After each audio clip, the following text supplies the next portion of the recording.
Who's it? No. Oh, okay. We're good. We're good. All right. Welcome when she comes, which is, welcome everybody, we're glad to see you, there the sun's out. So if you look at the pile of paper in front of me, you can see we've got a very full agenda, busy afternoon in front of us. So, I just want to make a couple of remarks and then, move on.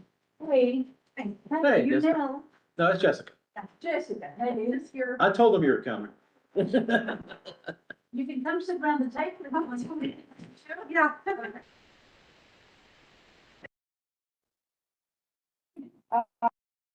Anything else? If you look at the agenda, you'll see right at the bottom of the page, there's the mention of an executive session. And that's right at the bottom in italics. I just want to draw that to your attention because actually we're going to have to postpone that. We were going to do it today. Aside from the fact we've got a busy agenda, Mike and I were waiting for a very important document from the mayor. I'm told, and unless we receive it, there's the reason for having the executive. Mike gets it, we'll be the first to know, and then we'll be asking you if we can schedule an executive session to deal with a range of issues that the document pertains to. So you can just scrub that for right now. And then I just want to actually introduce you to Holly. You know Holly, she has visited before and we're most happy to see you, Holly. And she brought along her. This is the Airport Authority and through Darren. So we're very happy to see you in more than just on the email. Right. CC. And then Nell Warnes is also supposed to come. She may come in just a little bit later, so let me just give you the heads up on that. She's the staff member from Maycourts. And if you go online, if you just Google Maycourts, Macorts, Maycourts, it's actually Madison, Athens-Clarke County, Oconee Regional Transportation Study, Maycourts. People love these acronyms. But it's a sub-regional organization of transportation developers in this region. And so she was the new staff member. Devin, do you want to say anything else about her? She just called and wanted to meet everybody. Yeah, she wanted to just meet the airport authority members. And I thought when she came, I would. And if she wanted to give a presentation.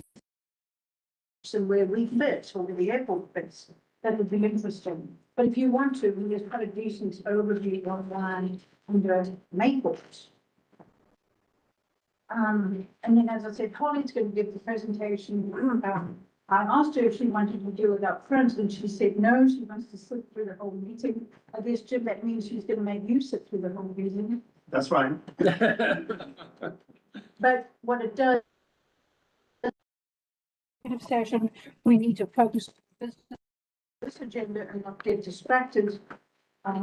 Extraneous topics and things need to be left for another time, and let's see if we can behave ourselves to give Holly the maximum time to give a presentation. Okay. So, having said that, if Nell comes, I'll have to introduce her and interrupt myself. But let's move straight, therefore, into the first item up there, which is the minutes. You know, we in the snow. So we're looking at the draft. And you all came, all the materials were given to you by Darren as you. So first draft minutes. If you have any comments, questions, changes to make, please, on those minutes.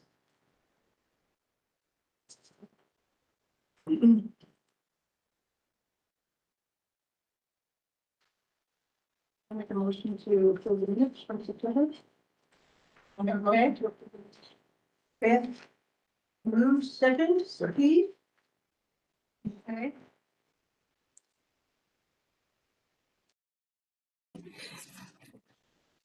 Okay, any against? No, all right, approved unanimously, thank you. I like these short items. Okay, so then the next item is mine, who has a whole series of updates to give. Yeah. And we'll turn it over to Mike, and if you can hold your questions and comments until he finishes each section, I think that would be good. Because they actually look. Three financial reports. Good many, capital improvement projects. I'll let Davin talk about the marketing and outreach. Okay. So let's talk about the financials. So let's go back to October. So we have October, November, and December. We didn't meet because we didn't have a quorum, I think, in October. No, we usually don't meet November, December, and we schedule it for January. So we've At October, our fiscal year, where our, is July through June. So, we had a positive number of revenue over expenses, 213,000 in October, which brought our year-to-date revenues over expenses 381,000 roughly. We had a good month. That's when football started kicking in. Of course, football has always been good to us, especially this year.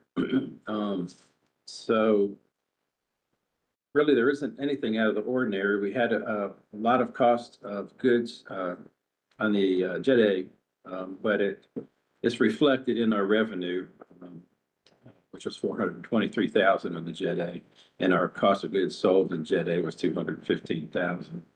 So we had a good month. Our airport fees, we did well there, but almost 92,000. And the airport fees is the ramp fees, the landing fees, everything we charge. And a lot of it, of course, stemmed from the football. Leases, they're still good. We got some good news. About a month, maybe a couple of weeks ago, that Hanson, our lease that we have with Hanson over here. I'm sorry. No, go ahead. I think Nell has a. Just quickly. Do that. Yeah, and also Jessica too. Nell, thanks, I didn't introduce you. This is Nell Vance. I actually hardly introduced May calls some years ago. But, Nell was one of the lead the local authority, so, we need, Yeah, sorry, I'm late. I had to duck out of another meeting to come over here. well, let me introduce you. I'm Diane Napier from the chair in town meeting. This is Keith Sanders over there, who was the vice chair. Sonny Wilson, who joined last year. Beth Higgins, who joined last year, and Matt Alexander, who joined 2 years ago. So, you're welcome to stay the whole meeting if you wish. You can, and come to any other meeting, and I'd like to talk with you sometime about maybe giving a presentation. Okay. I'll see what you got yourself into. But we can talk about that. That sounds great. So anyway, good to see you. Okay, thank you. And Jessica? Yes. Yes, I just wanted to introduce you. Can you tell us what the role is? My name's Jessica Turner. I'm the air traffic manager here at Athens. I have about 22 years of traffic experience, prior airports, been here, so across all years. Okay. Well, good to see you. And anytime you want to join us, feel free. Thank you. Okay. She's a part of the airport family. We hear about you a lot. No. Sorry, Mike. No, that's quite all right. So the leases, so we got some good news a couple of weeks ago that, the 5 years for, the quarry, the small little property that they do lease from us, that was gonna be up. And we thought, well, they're not gonna want to renew it. They really don't use it, to tell you the truth. But, they like having it, I guess, in their pocket. And so we got some good news that they want to renew that lease for another 5 years. And that's a big chunk. It's a big chunk of the lease amount. And we will go up on them, not much, just by the, CPI. And so we'll make a little bit more off of that. But it would have hurt us, Davin and I, when we did the budget, it's like, well, if that's not in the revenue leases, it's a big chunk. So we were really excited to see that was going to remain and even be a little bit more. So let's move on to November. Again, a great great one. Revenues over expenses, we did 311,000, which brought our year-to-date to 691, almost 692,000. And so our revenues for Jet A, which was all big time aircraft, same 531,000. Our cost of goods sold for the Jet A was 215. Avgas, it's compared to that, it's kind of small time, but it's still good revenue. The sales were about 56,000 and the cost of goods was 33. But our airport fees for November, as you can see, was 120,000. So we really captured a lot of the revenue from the airplanes that came in. And I think was November when Texas came in? Was that, yeah? Yeah, so that reflects Texas, which was, crazy. But and those folks there, Jessica and her team, and they do a great job. But so there, that's been a good month for us. I'll move on to December, which looks kind of wonky. I know Keith's saying, what's going on there with the cost of goods? But I thought maybe they, the county didn't get it, they didn't capture it or something like that. And but no, we just didn't have any sales because we bought the heck out of the fuel in November because we want to make sure that we had the fuel on hand. And so, we have all sorts of trucks out there now. So we pretty much had a lot of the inventory in our trucks. And we were able to use a lot of that inventory or most all of it in December. So we didn't have to purchase avgas. We didn't have to purchase any Jet A. So that, that's the reason for the zero cost of goods. But in the end, our revenue minus expenses was almost 217,000, where our year to date was 844,000. Airport fees kind of low, December, we didn't have a whole lot of football, big football games. But now, as far as January, February, we're getting into basketball now, which is good. Basketball, they're coming, 2 teams at a time, men's and women's, and so we're making good money on the airport fees, and then some fueling revenues as well. Let's see, any questions on the financials? See, on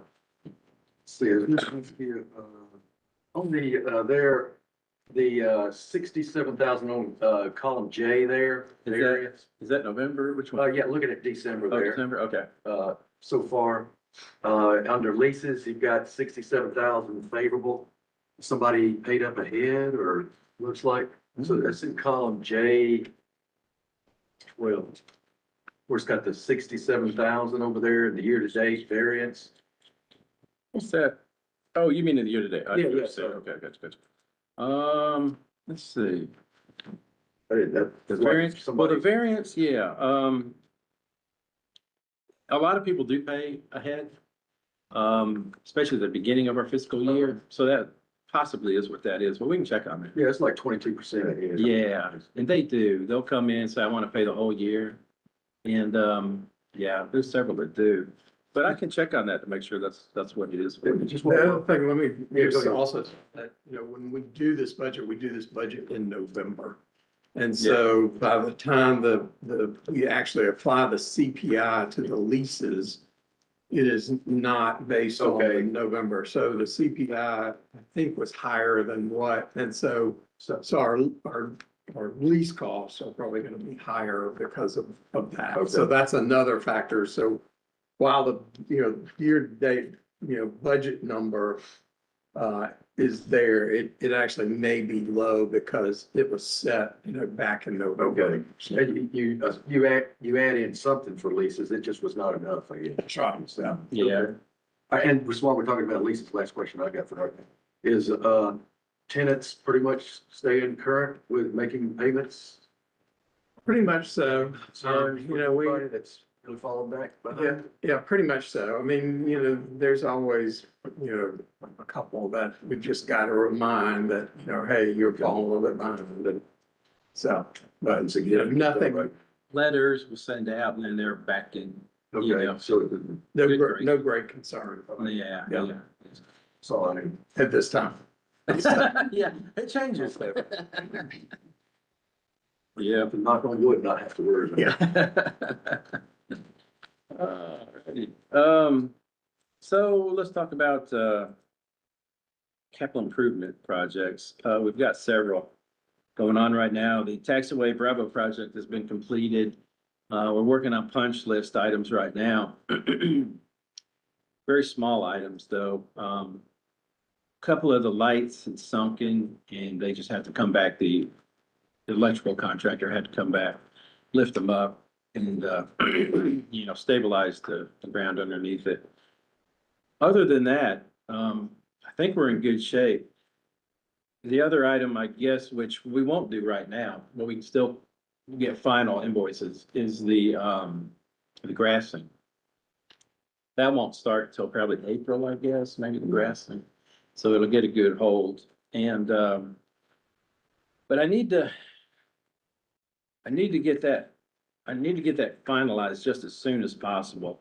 Reason being is because we have, some money left over from that project that I want to use on the fencing project that we got dinged for, you know, by the FAA on our inspection. And it's not very much, you know, it's just out here in the corner, you know, where the T hangars are, going down the road where, the Army, you know, facility is, and then just a little bit, tying into a fence there. So we got a quote on that. It's about 100, maybe 140 something thousand. And the leftover money that we have from the taxiway Bravo as of now, it's about 148. So it would cover the whole thing. And I'm trying to get Bravo finished so that I can use that money on the fencing. If I can't use that money for some reason, I've got an agenda item into the mayor and commission for 150,000 to take out of our bank account, our unrestricted net revenue, I think I call it, but anyway, our bank account is what I call it. To use for that purpose. Because I've been telling our inspector, well, you know, I'm getting it done. And so I'm hoping to get it done by the end of April. And, she's giving me, you know, some, you know, time to get it done, but I really need to get that thing completed.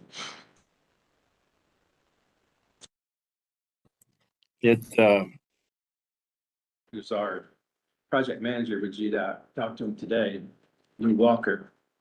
He came by with a crew from GDOT with a drone to take some pictures. Did that go okay?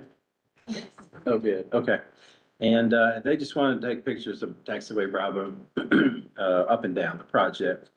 And he had told me that all he needs is 30 minutes to look at the final invoices for taxiway Bravo with our. So, you know, I don't, you know, if they've got at least most all of it done, I want some final invoices. So I'm talking to RSNH right now to get that. Lou and I talked about the apron project out here. Through the years, we kind of morphed it into a small project, then a bigger project, and then now it's kind of down back to just a small project. Being that what it would of this building all the way to in front of the commercial terminal where the concrete is. Some of that point, you know, the joints between the concrete is failing. And so that has to be regrouted. And so that will be included in this project. It's going to be a 75-25 project. It'll be a state project. Which is okay. I'm kind of good with that because when we had it into such a bigger project, you know, I could have come up with 25%, but it would have been hard. Brought it down to size and my finances. Let me see, I think that was looking for a 2026 project. That's what it was gonna be. We also talked about the ALP, you know, we talked about the master plan and whatnot. There's no money for a master plan, but, as GDOT and FAA said, what this airport needs is a full-blown airport layout. And, that'll be about 600,000, I guess. But we want to do that in 2027. So Lou said, let's plan on doing, the full-blown ALP. That'll be photography, it'll be an 18B survey, so there's a lot involved to it. It's not just, mapping stuff and giving it to us. I did do a lot with a full-blown ALP. And talk about, Plans for this airport should be, as a group. Because, moving forward, it's gonna have a lot of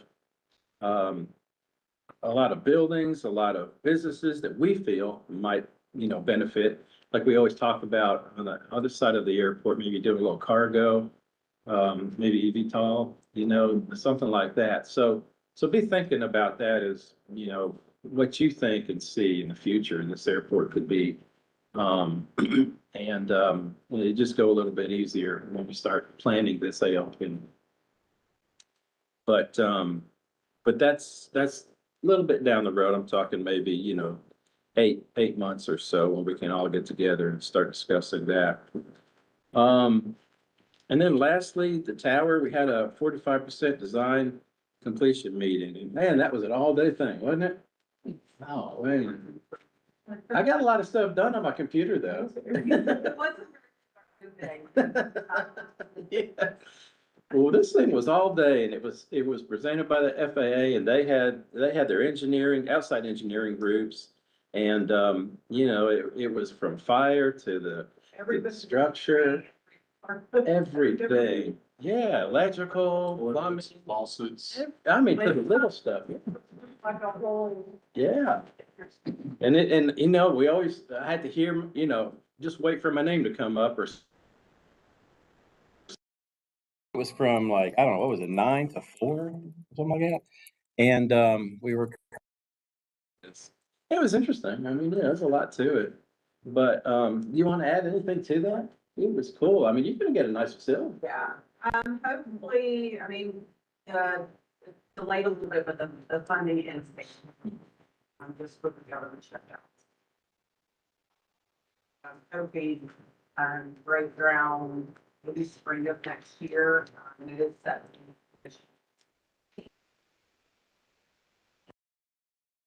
We'll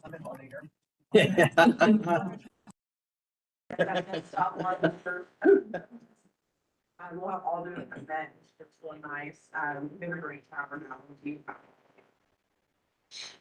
There's a lot of, there's smaller. Yeah. They will be partnered with Macon, doing memoirs together. We'll have 75%, or 100% in May. yeah, I'm excited. Matt, And I don't know, I just didn't think about it. But he said, what about the beacon? I've always gone back and forth about the beacon. He looked at, Well, Yeah. I went through all the plans and I could not find anything that showed the beacon on top of it. It was in limbo for the longest time, and they finally made the agreement with Mike to let them, so we do need to bring it up. Yeah. But she's on the meeting, her name right now. Yeah. That made I mean, Yeah. Well, if you run into any issues, let me know. Okay. I'll intervene. well, yeah, we're excited about the tower. So those are all of them. Did I miss any projects? I don't think so. I'm good with that. And then marketing and outreach. You have anything, Devin? So we had Youth Leadership Athens out here last week, and that went really well. Jay Pullen, who is on our operations staff, has had at least 2, if not 3 tours, and he is looking to participate in a couple of career fairs at several elementary schools. So we're out in the community as far as CCSD is concerned, so good things there. That's all I have. Any questions, comments from Michael Devon? Very good, thank you, both of you. All right, well, let's move on. Now, I'm not going to take a lot of time on the Lexington update. And actually, I've got a couple of hard copies. You guys were to receive them, I don't think. Then, I guess you're, I think. I'm good. The last several months, well, there hasn't been a meeting because everything's still going slowly, as you know. Starting to get a little bit embarrassing, but you know, these things take time. We had a really big meeting in November, and I was all ready to share it with you in November, but it still applies now. The short version of it is that actually two gentlemen, Victor Coker, I think he's in transportation, gave an update. And then so did Brad Jones, he's in planning. Victor talked about the fact that, you know, I mean, it was Derek Doster first, but, you know, these projects take time. What we're talking about here is SPLOST money that was for actually filling in gaps along the Lexington Highway. Let's see my old pointer, better one. No, there's the Lexington Highway there.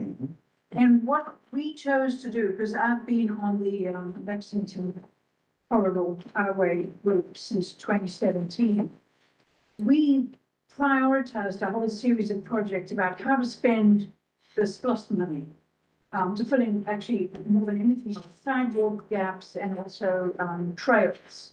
And then also crossings, pedestrian crossings. There's some dangerous points on this highway where you have an endless street of trucks going by, and you've got people from the diversion center and prison and also at Walmart, you know, dodging traffic. And so the long story is it's taken actually almost 3 years for them to get right of access, little strips of land along the highway from homeowners and business owners, and access and surveying, et cetera, et cetera. These things take time. All of that now on the south side, which is on that map there, the lower part down there, is done. The only thing that's lacking now is a little bit of utility work with Georgia Power. They're working. So they're actually got to the stage finally where they can start design and construction, which is kind of interesting. So all those little sidewalk gaps along the south side are ready to go, which is kind of interesting. You know, $8 million could have disappeared overnight into somebody's pocket instead of this. Yeah, and that's the way I view it. The other thing is that it was kind of interesting because what Brad Jones talked about was also the north side and the two pedestrian crossings. There's where is the, I'm looking, there's the jail. And then there's the diversion center in County Farm Road. There's going to be one there and there's one further down where you've had people, actually they've had some deaths and serious accidents with people trying to dodge trucks. And so we prioritized two signalized crossings for pedestrians. And it was kind of an interesting little aside in that part of the report because he talked about the fact that these signals are where the pedestrian hits the button. And then they get an orange light and a red light and all the traffic goes to stop. So I, being what I am, said, and so there were no green lights. And he said, well, actually, that's caused a major problem because what's happened is that all the, when eventually the pedestrians get across and then there's no green light. And so all the trucks and traffic is standing there saying, well, can we go? Where, can we go? You know, so it's actually going to require a little bit of public education. You said like roundabouts where people don't know how to use them. You can have some serious accidents with roundabouts.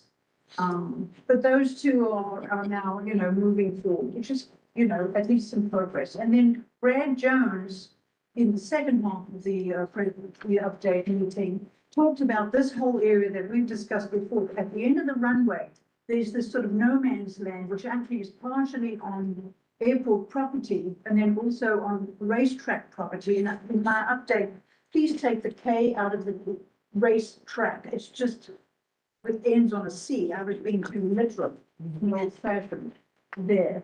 But the goal is actually to connect the Firefly Trail up at the top of the map with a connected trail down to the corridor so that you have the networks connected.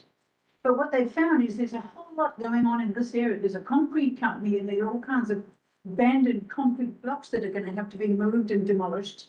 There are 3 small streams they're going to have to cross. there are low areas where they're gonna have to actually build boards or elevated areas.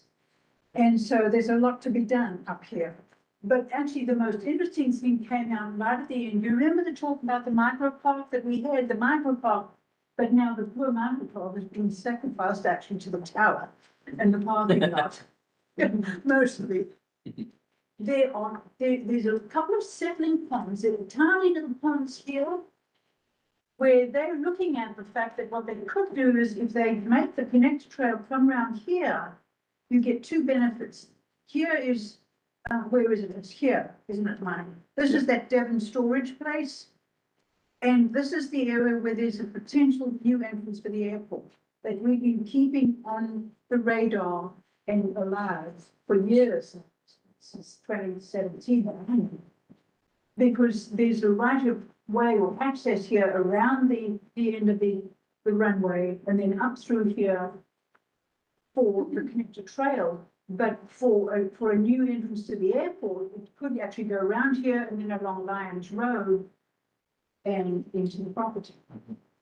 And so it's still on the radar. It is, yeah. But those little settling ponds, they recognized finally that actually that it would be a nice thing to say, put some reeds around them and a little sort of a little level terrace, put a bench there and let it be like a tiny little micro park where people can sit on the trail and watch the planes take off or land and hope that they actually do. That's Mike's job, not ours. That's her job. So I was very gratified to hear that because, you know, I'm one of the people who's been ringing this bell since 2017 about micro park and also, you know, having something like that.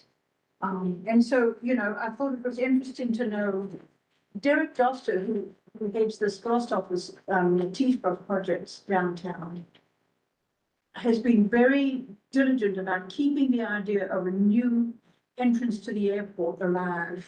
And the fact that there's attention paid to the idea of making a little public park there, you know, which would benefit citizens. I like that. Without a lot of investment of landscaping or anything else. And these little areas are not considered wetlands, which means that if you like, in order to get them approved. So it was actually very interesting. Because I know you've been sort of thinking, are we ever going to hear anything of substance? You know, but it's moving forward, and I think that's very, very encouraging. So that's the update. Anybody have any questions or comments about it? I'm just going to be updating as long as I'm around. So, okay. Any plans to extend the runway any? It's on our CIP for 500 feet to the west. But, you know, we have to relocate the localizer and it's just a drop. So it's very low lying. Yeah, it would cost a lot to bring dirt in and that kind of stuff. So it's like at the very end of our CIP, we just keep moving it every year. What happens in that area, they did say they're going to bring to you into the authority in terms of, you know, because actually part of that territory is racetrack property without the K.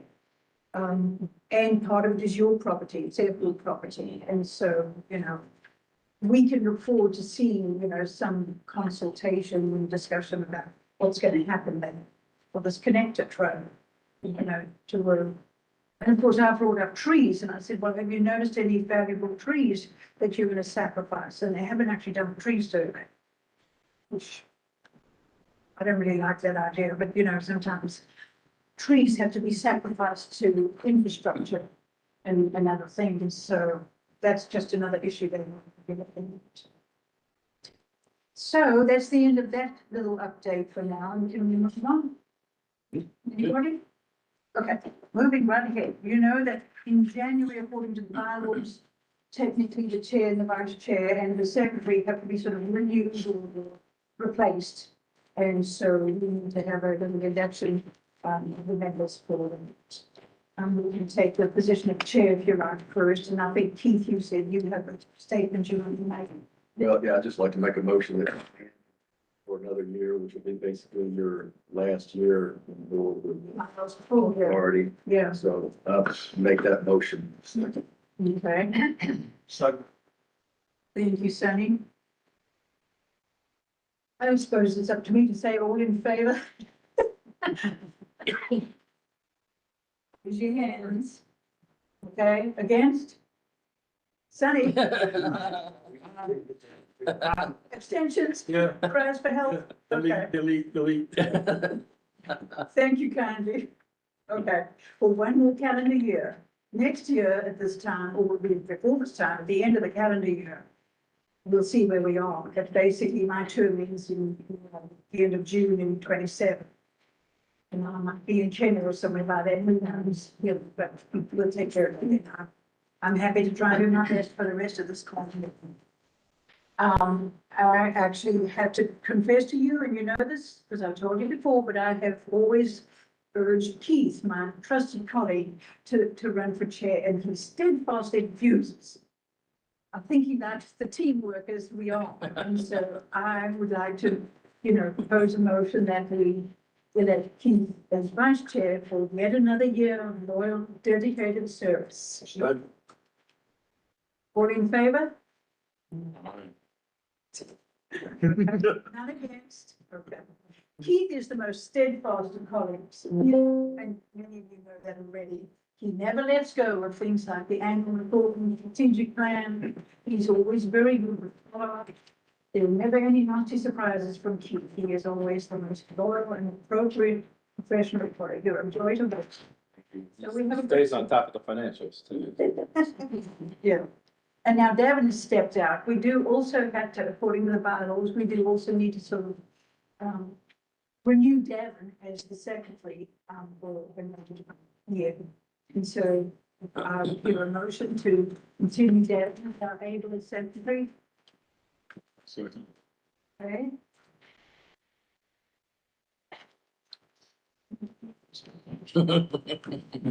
So, all in favor of Davin continuing as our hardworking secretary?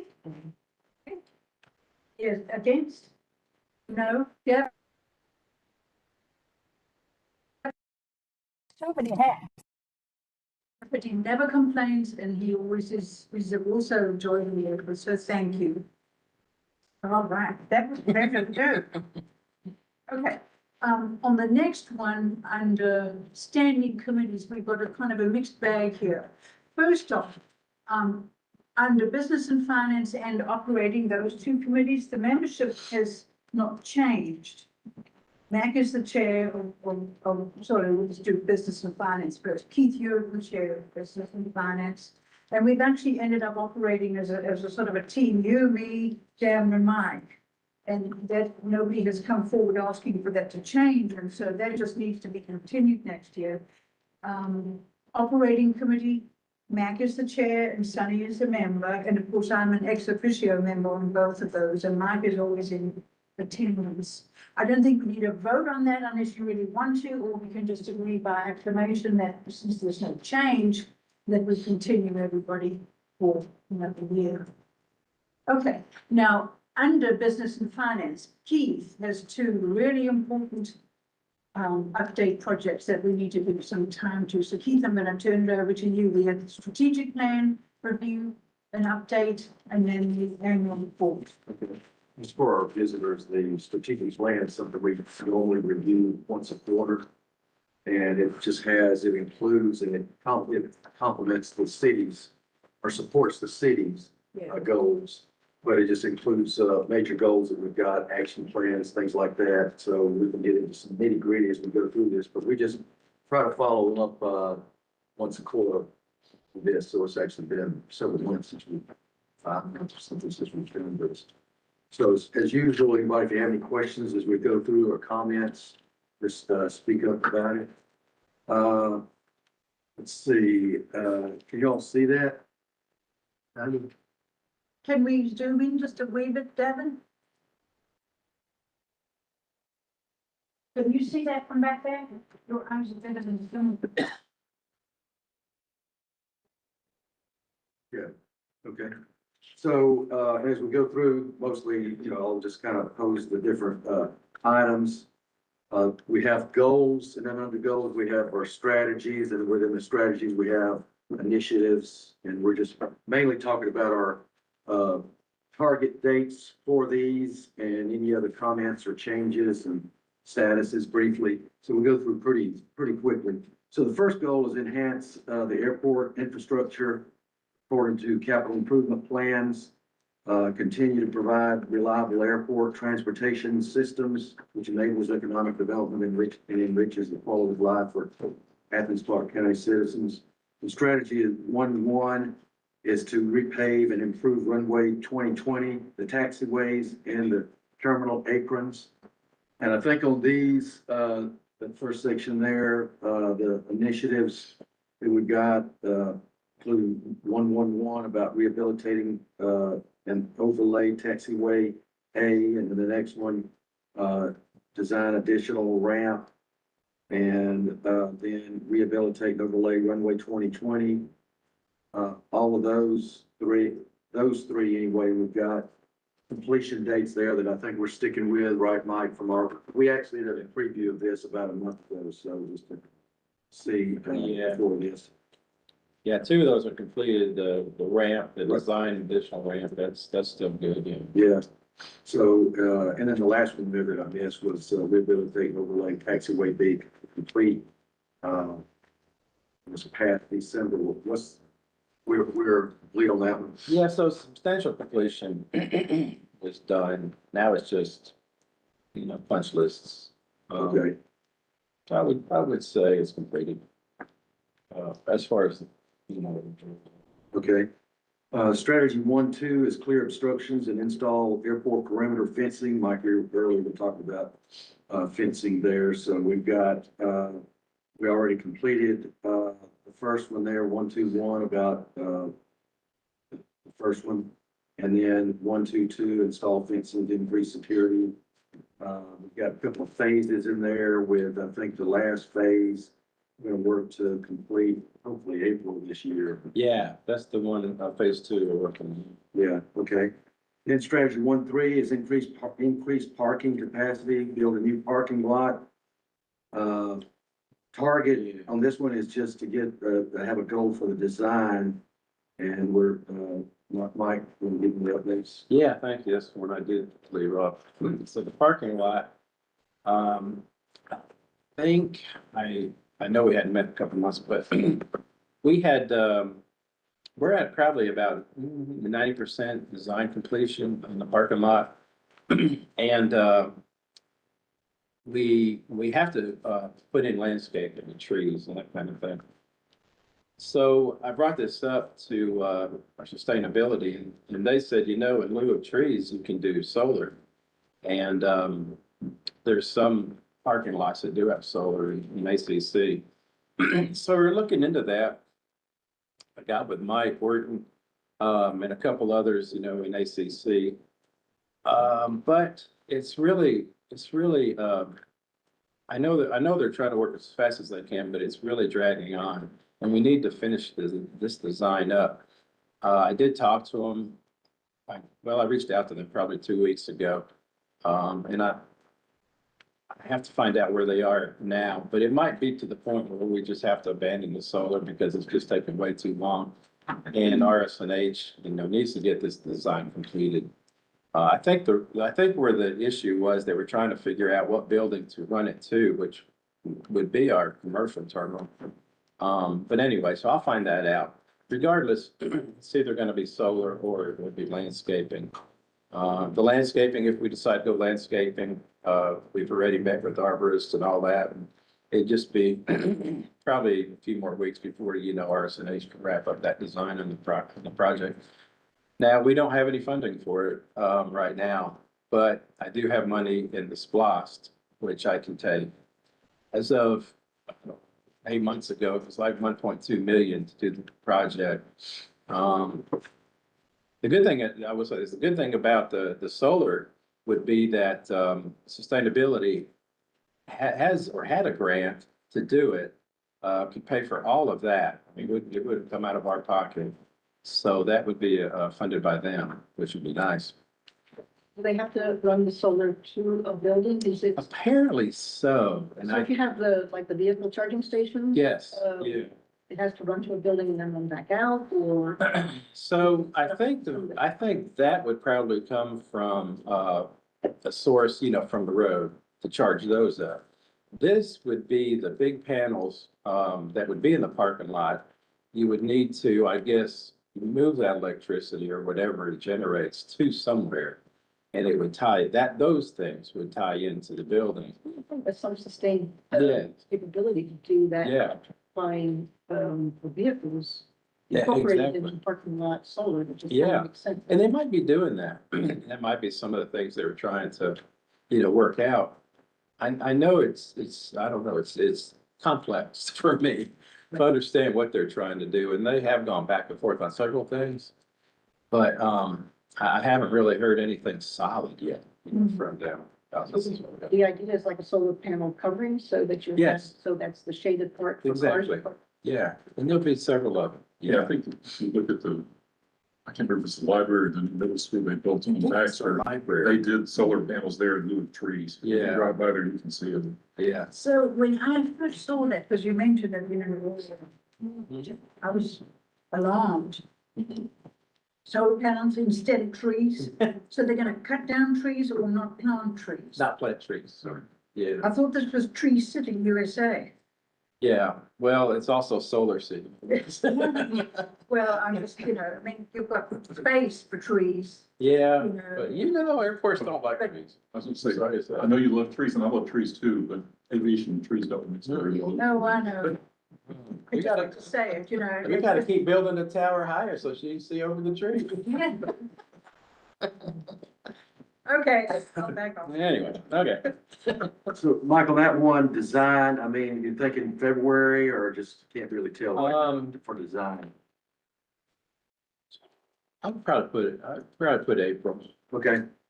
Yeah, I think that's good. It's, Then, 1.4 is construct a transient corporate hangar.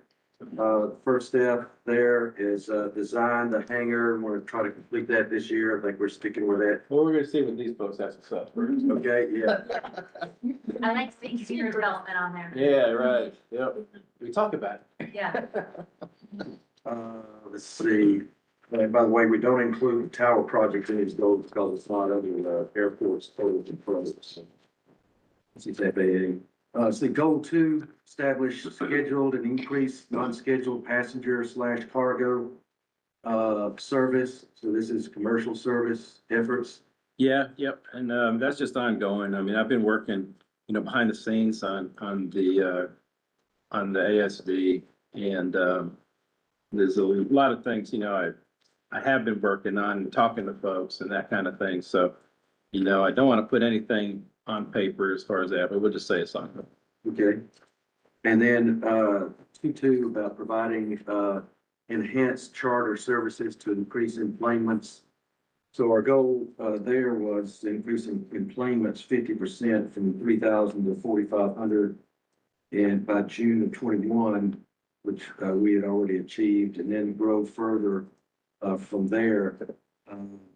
But the way we kind of broke it down is we have initiative 221 was increase airport fees by measure of handling volume numbers. And last spring, we changed that measure to be handling fees only from charter business using the Athens system. So we've got a clear way to measure that. Yeah. And then initiative 222 is pursue cargo handling options. That's ongoing and incorporated into upcoming master plan, which may be the other plan, like. Yeah, they're ALP, right? Yeah, okay. What was that other one called? Airport layout plan. We could probably change master plan to ALP. Yeah, okay. Airport layout plan.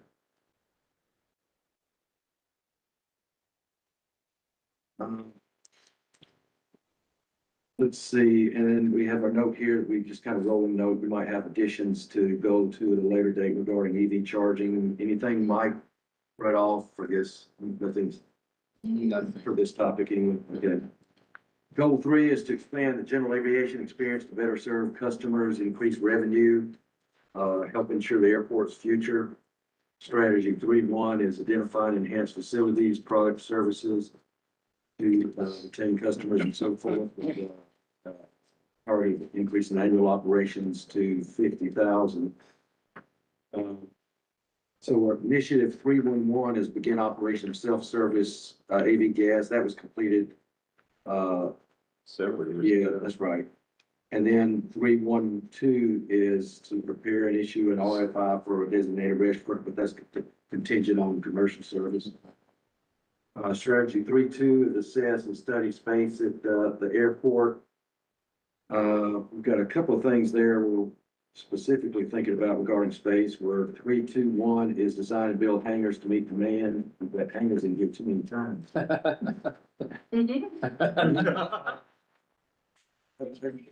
Initiative 3.2.2 is develop plans for the east side hangar area.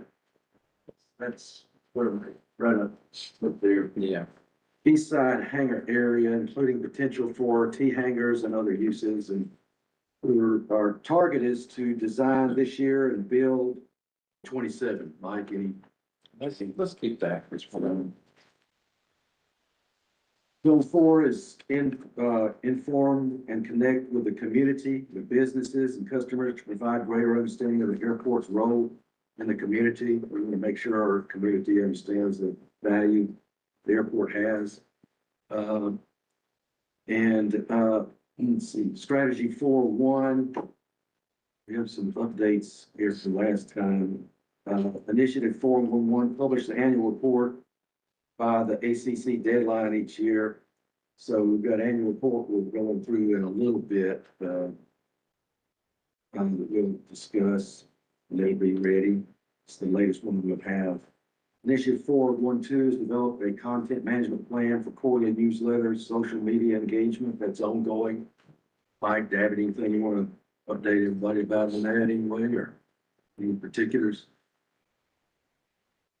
The next one is 4.1.3 is pursue local partnerships with economic development agencies, business leaders, and community groups. That's ongoing. And anything, Mike, I know that's something y'all are working with on a regular basis. Yeah, we do on a regular basis. Mike, just for purposes of the visitors, what's the partnership with the engineering school at UGA? Oh, David, you want to talk about that? Remember- Engineering school?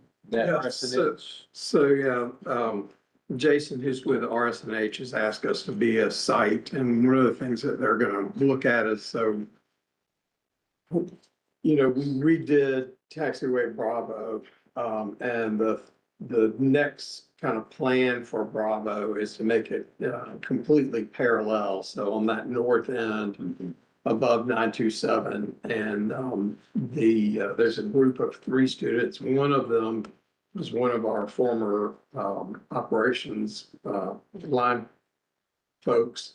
And so anyway, there's 3 students that are gonna work with RSNH as far as planning that next section of Taxiway Bravo.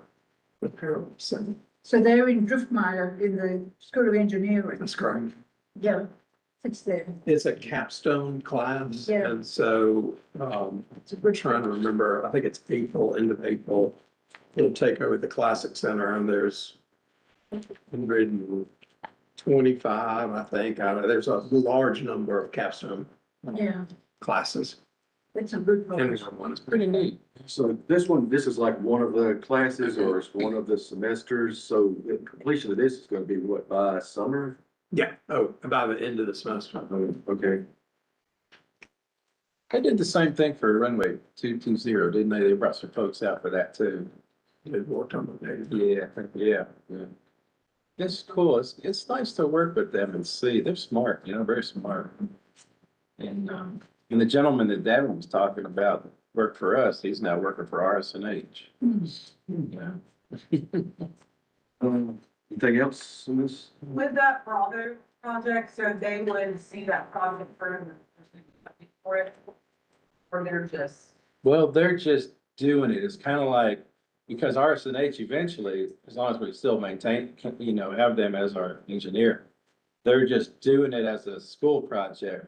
But RCH can use some of that when time comes for them to start designing it.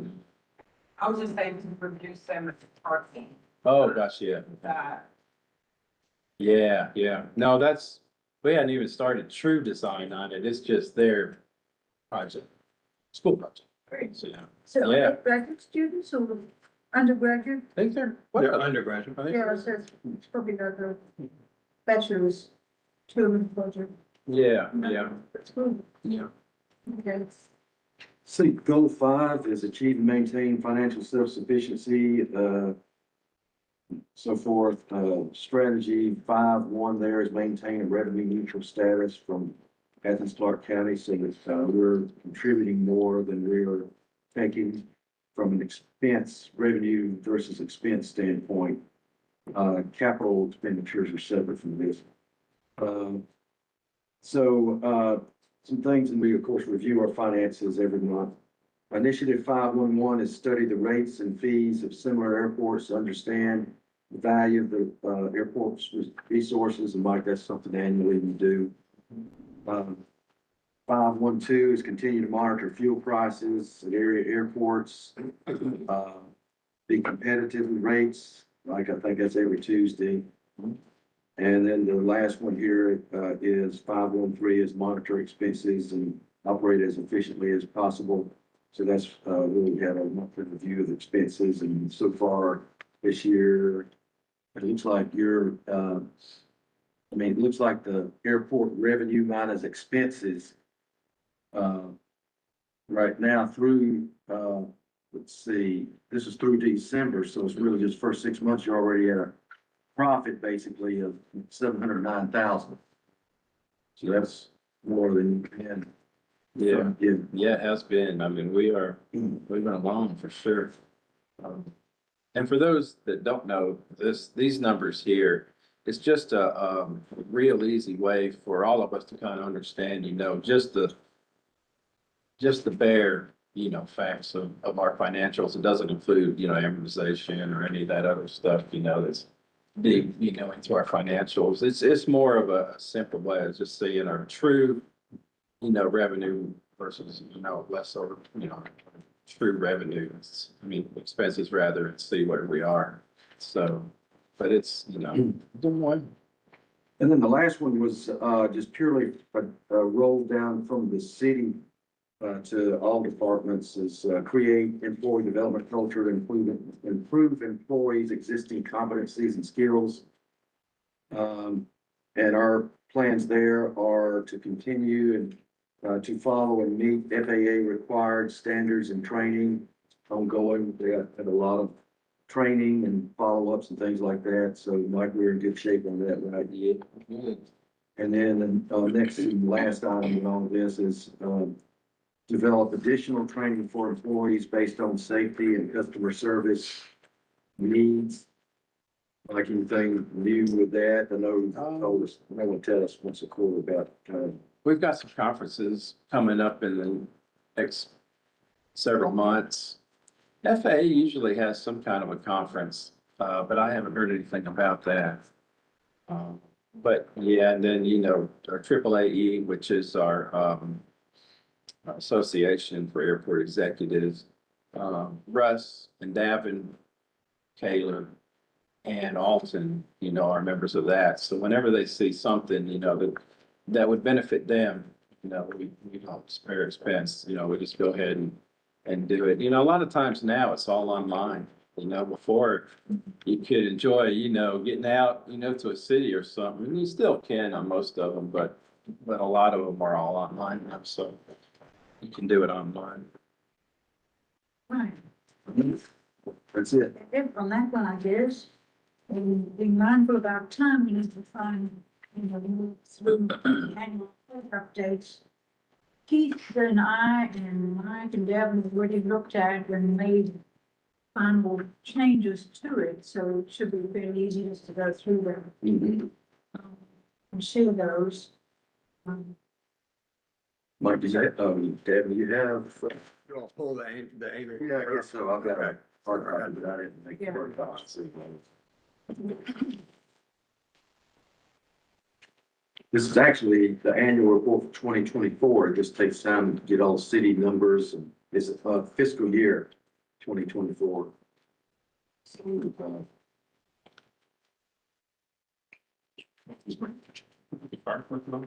No, I didn't talk about the fire truck. Yeah, while he's doing that, I'll talk about the fire truck. I'm just curious. No, it's good.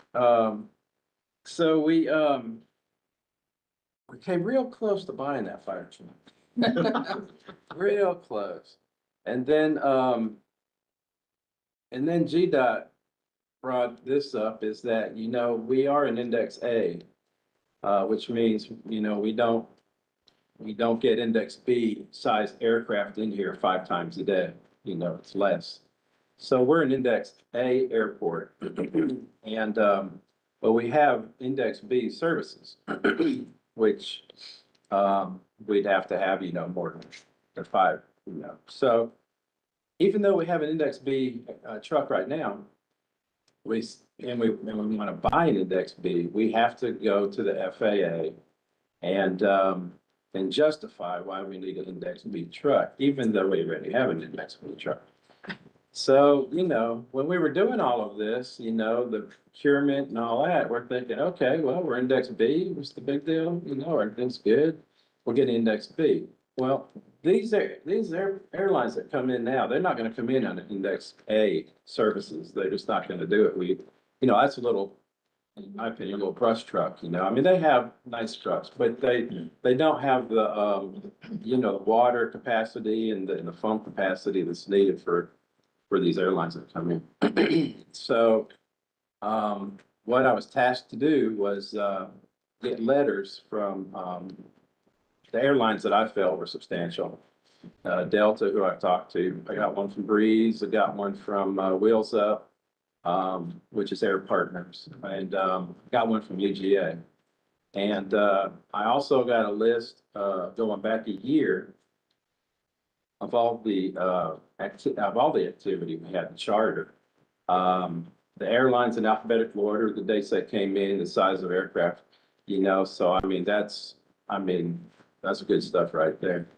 So, I'm still waiting on Delta. I talked to him today and, he's supposed to give me his. Once I do, then I've got a letter already drafted to go to, the manager at the ADO or FAA in Atlanta. And I've already talked to several of them, so we'll be on the lookout for it. But this thing has got to go through probably 7 signatures. 2 of them are up in Washington. And and once I get that done, we can go ahead and get this truck. I feel confident we'll be able to. There's several others in the state that are going through that as well. Albany, which he shared some of his stuff, so kind of helped me going. Brunswick as well, so they're index A, and they either want or have index B services, so they're trying to get a new truck too. So there's several of them. So there's a lot of it already happening in the state with the FAA, so I'm not the only one.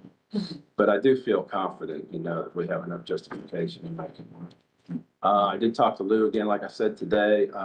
We talked about if we have to, we'll just extend that grant out a little bit, further. So there really isn't any, we'll have that grant. There's no danger of losing it. Okay, so sorry. No, I'm glad. I'm glad you did. I guess it was hidden here, like I didn't want to think about it. I've been dealing with that thing for a while. So, with the annual report we've done, well, Diane did an extremely thorough, review a little while back, about a month ago. And, so at this point, I don't think we're really trying to do a heavy review here. It's more kind of scrolling through, I would think. I think you all got, copies of it anyway to review. If you have any, comments, let us know, but otherwise we'll just kind of scroll through, see if it prompts anything by anybody. See, Devin, you'll go into the table of contents. Yeah, let's see if we can, sorry to interrupt, do it in short order as best we can. Yeah. Because I'm also, trying to wait Okay, time for Holly. okay. we can just flip through it, I think. Yeah, yeah, the table of contents are not by page number, but they're by just number for, and reference number for the table of contents. This one has the maps, pretty much same as what we've had in the past, kind of emphasizing our coverage, area, potential for commercial service. Got Mike's, statement, in here, and our mission. Next page, with key highlights. Yeah, that one right there, key highlights and results. These are just again for the fiscal year ending June 24. We gotta turn around and do another one of these. Then the next one, economic impact, covering that, lots of numbers, lots of things. We just want to make sure we're correct and we think we've got it. Then the next one with the AHN, the airport as a destination. We kind of changed this up. Was this Diane's or Yeah, this is their where, idea? Yeah, with colors. I said that the original version of it had multicolored, circles around it. Just random It seemed colors, illogical, yeah. That we really needed to streamline and make it clearer to the reader, which of these things are actually operational now. Mhm. And so we said, all right, green for those that are actually here and operational.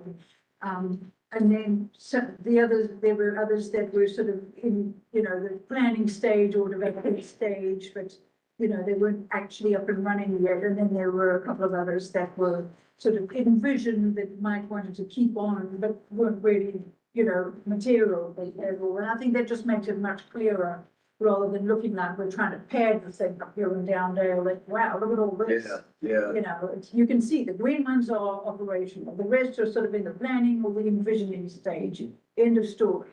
Okay. And at the bottom, we have our capital improvement projects. Just a real quick summary of major ones. Next page is airport key features, services, and facilities. We've got in there. And the next page starts with our strategic plan.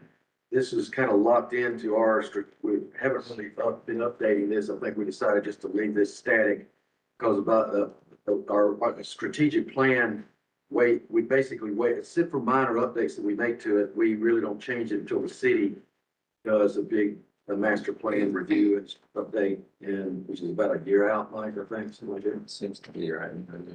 So strategic plan there, and those basically concludes, except for the closing page with the airport staff. And then our authority members, I don't know if Diane, got to talk about this, we got, it's for the fiscal year 24, but should we update those authority members? We've got our prior chair and so forth. Yeah, I left those as is because, the assumption was those were the people on the authority. Okay. So I guess we're damn ready. Anybody have any questions, concerns? Did you send this out? Did we Yeah, miss that? Did I see that? I didn't. This This version version has not. now go Yeah, out. I can, Now so you're it's ready for it to go out? yeah. Okay, I'll send it out to everyone. What Keith and I did was a very close edit of it and make things consistent. So now you can send it out to everybody. I think I got an older version back in October from you. Yeah, now you can send that out and you can tell which one it is by that 3-color diagram. At a quick glance. Will this be posted online for the public? Oh, It yeah, will, yeah, yeah. Is there a plan to present this to the Baron Commission? Do we have that? No, we don't present it. We do give it to them. We don't do a presentation, we do an annual presentation? No, I do give it to them. And then, that would be nice though. They have the, with the meetings, what do you call it? The working meetings, right? They have, huh? Well, they do have work. Yeah, it'd be nice to present it to one of them, maybe. That's kind of they're our biggest customers for. Yeah, for- oh yeah, we definitely give it to them. Services. Yeah, but they're aware that we give it to them, but yeah, it'd be nice to make a presentation. Okay, so Gavin can send that out to everybody. And then it goes to Chris, basically, from there. And then we get on to the next year's. Okay, in the interest of time, just a quick move ahead. The last, committee report is for the Ops Committee, Operating Committee, and, Mac is here to give you data source. Anything? No, the only thing I will mention is, I think some of you may recall, there was an item that came up through planning about adding it was a football field over to the park, to the east, southeast, but I've not seen anything on it. I keep looking for it. I'm subscribed to all the things that come out from the planning commission. And there's been nothing. So that's the only thing I've seen in the last 6 months that could possibly impact the airport. So, Yeah, it's been about 6 months since they posed anything to Yeah. it. and I have seen no updates on it. I can't even find it anymore. So I don't know what's happened to it. I'll find out. You know, The other thing that seems to have disappeared down a crack is that property on Bain School Road where there was all that controversy about it. And no one's done anything with it. I think it's something else that fell into a crevasse, you know. Oh, yeah. I thought they dropped it. Yeah, some of the stipulations might have been too strong for them. Yeah, yeah.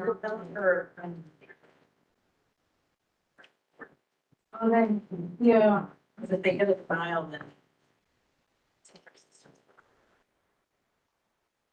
yeah. So we may see it again, you know. Okay, so, but that's it.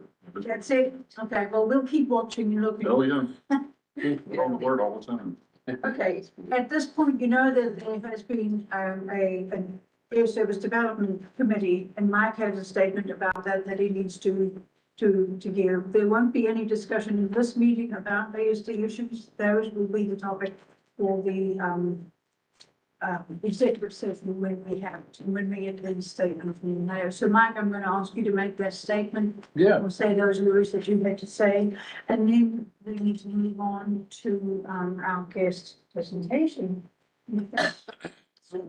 Well, right now, the ASD committee was comprised of Beth and Bill and Me as. you, yeah. And so, you know, there was always some confliction, you know, between, well, what I was doing kind of behind the scenes. It just didn't seem right. It seemed like I was working on one thing and you guys, you know, couldn't really bring anything public. So, so I've been working, you know, behind the scenes. We really don't have an ASD committee active right now, but we'll fine tune it, you know, we'll fine tune it and, you know, we'll move from there. Yeah, so right now, it's not one of the three committees that's active. That needs to just remain. Yeah, we're that talking way. about that. A conflict of interest. And Mike will be doing the work that is ASD work, not anybody on the authority. And when you are ready for anybody or any, you know, group on the authority to resume, you tell us. Yeah. That line needs to be clear, but then this all comes on the heels of events that went back to October in the ASD committee, and we will have full discussion about all the issues in the executive session when we have it. We still mourn the loss of Bill Felt, which was most unfortunate. So we actually have a smaller group by one right now.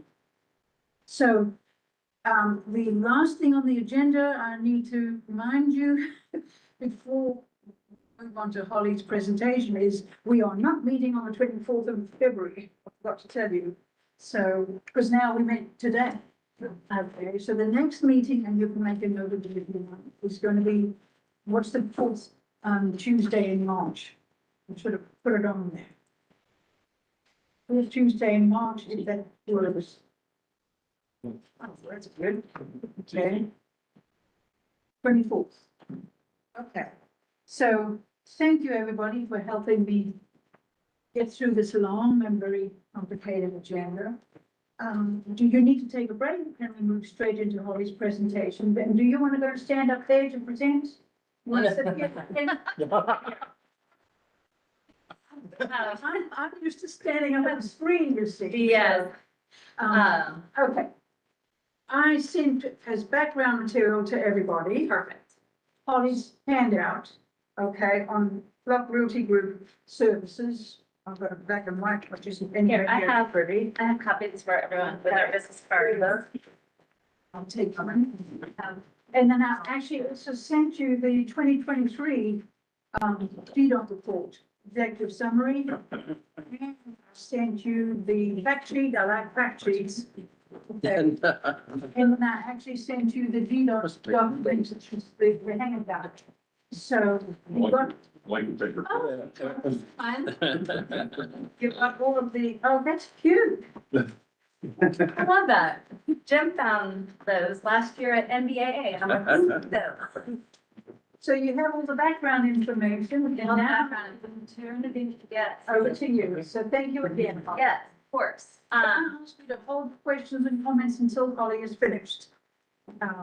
Unless you have commentary and want to interject or add to, I have no problem with that. I would rather this be a discussion than. Well, there'll be a point at which you can say that, Yeah. you know. Perfect. Okay.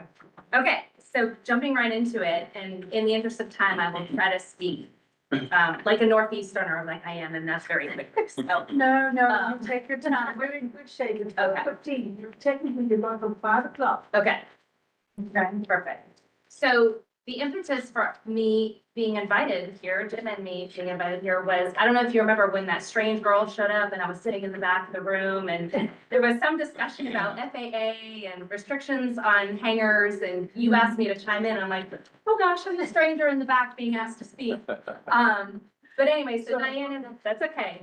We have been communicating quite a bit over the course of the last few months and obviously the hangar shortage is a real issue and there are issues involving hangars that she wanted us to speak to.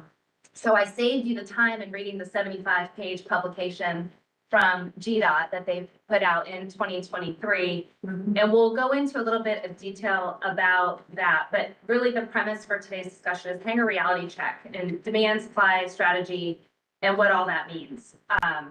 So who in the world is Flock Realty Group? Jim Flock, the perfect name for an aviation related company, right? The Flock.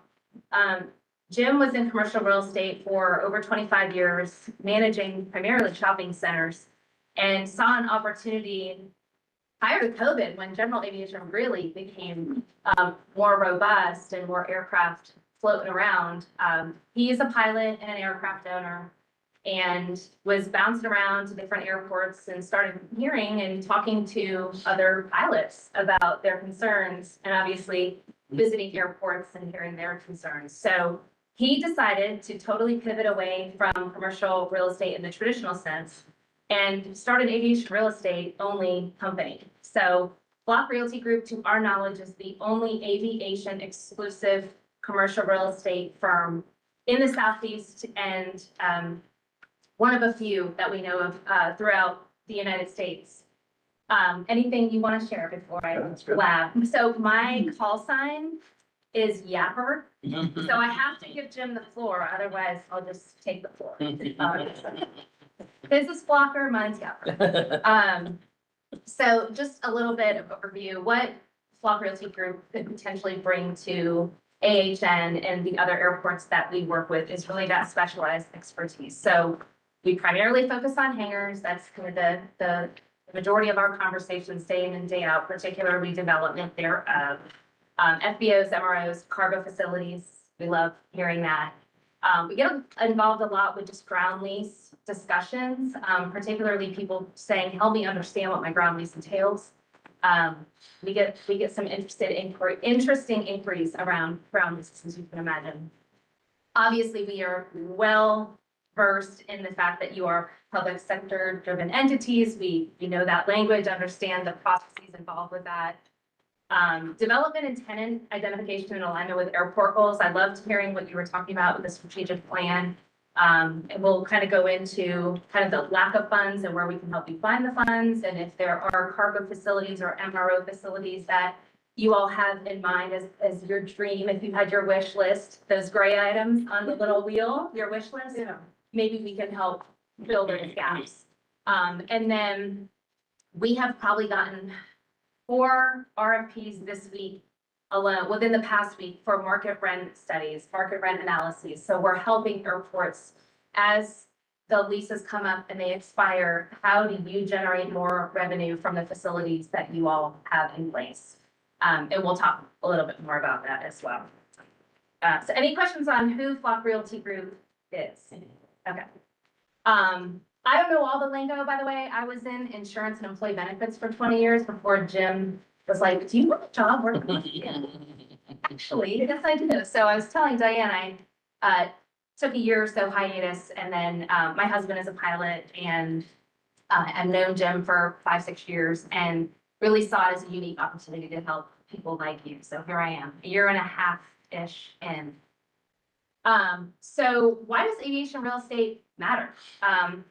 These were stats that I took directly from the NBAA fact book. These are the most recent applicable stats. And you kind of alluded to it a little bit ago with one of the comments that were made, but business aviation across the US employs over 1.3 million jobs.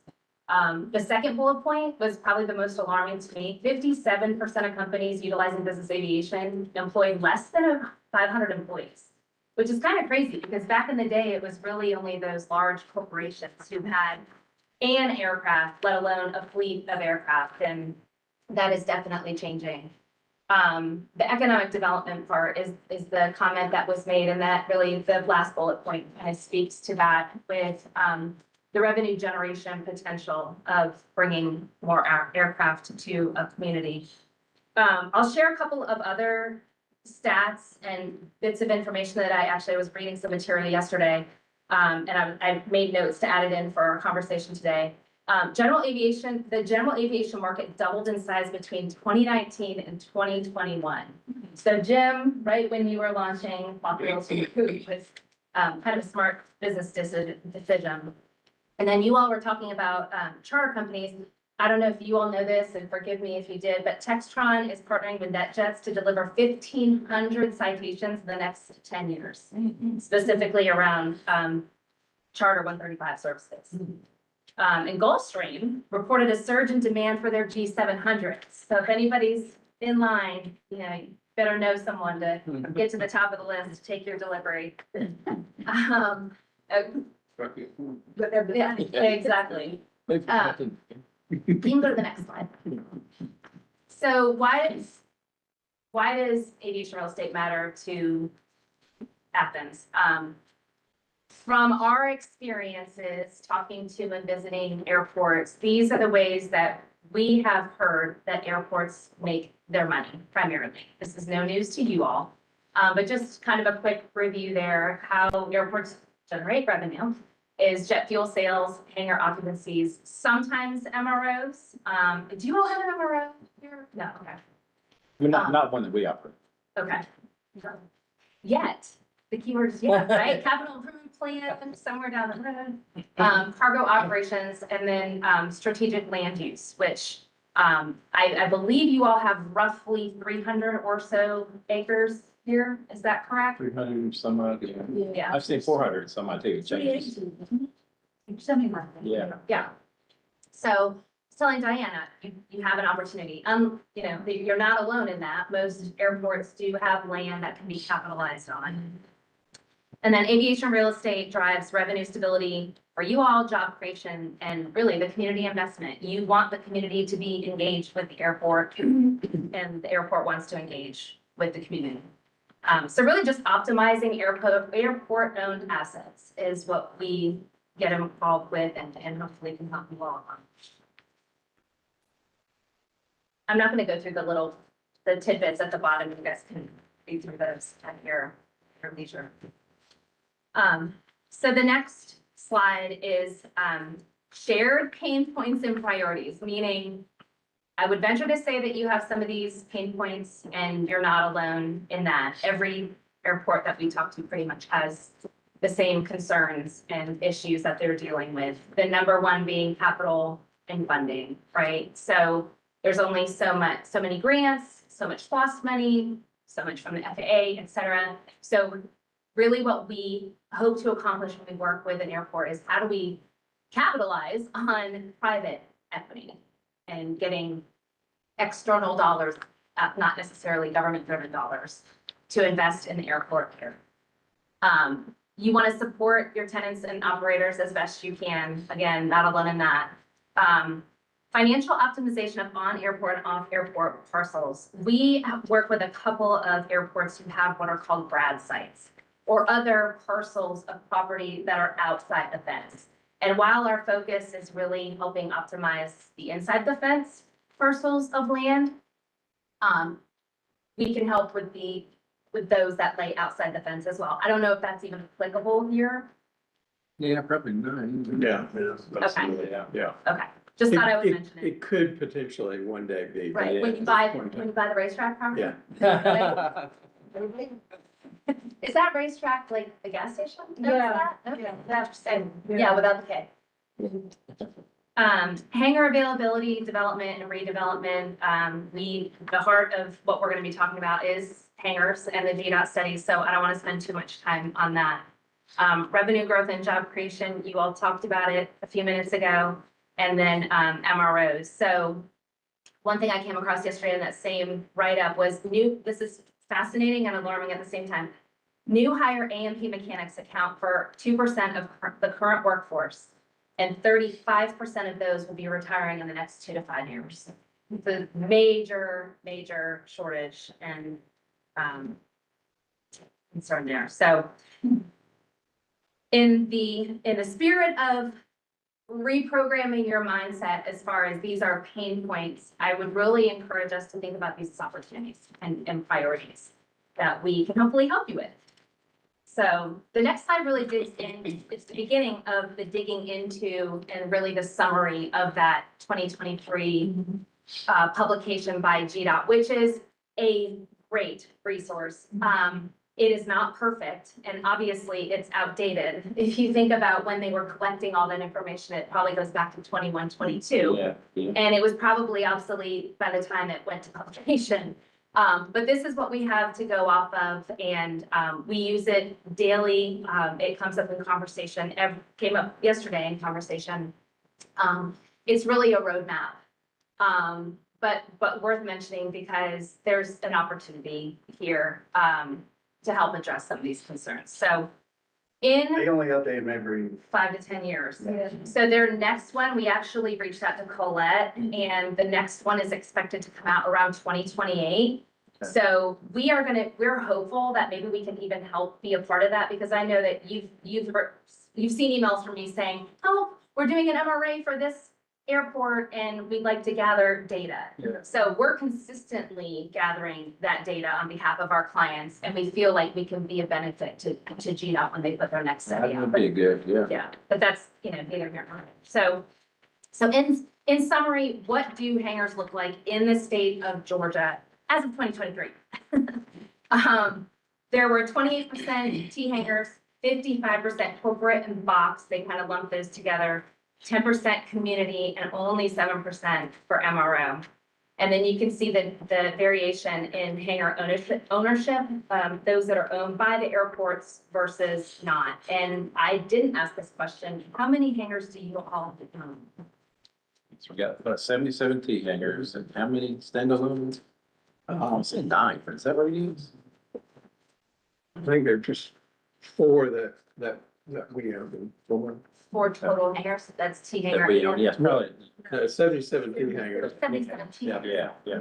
and then 4. That we own. Well, I'll be reading that tonight. Yeah.